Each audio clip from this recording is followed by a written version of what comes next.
In the following demonstration, I will show you how you can apply already posted customer and vendor entries, and I will make an example with customer 30,000.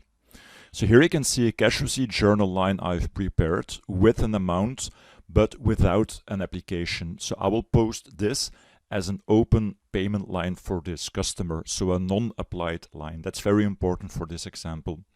So I will now go to post, and yes. So the journal line is posted, but if we now check the customer, you will see that these entries are not applied. So let me go to customers. Then I will click on navigate, history, and ledger entries. So this is now showing all the ledger entries for this customer. And notice at the top, there's the payment line I just posted.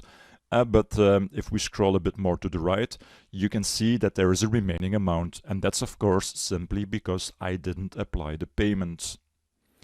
But now I discover the invoice to which the payment can be applied with, and I still would like to make the application. Now this is perfectly possible because you can also apply already posted customer and vendor entries. Now to do this, I will click here on more options, actions, functions, apply entries. So it's basically the same function that you can use here than the one that we just saw in the cash receipt journal.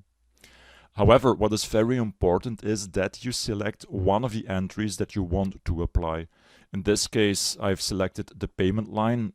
You can also select the invoice line, but you should select one of the entries you want to apply. So next I will click on apply entries. You can see now the selected line in the header.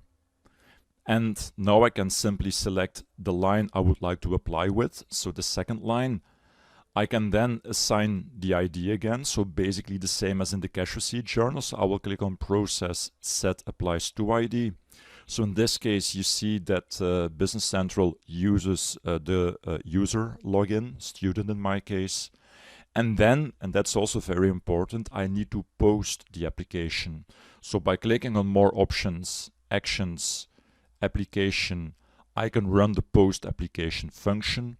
And that will post the application and close the customer ledger entries. So let's look at the results. So here you can still see the payment line at the top, but now if you scroll to the right, oh, you can already see it by the way.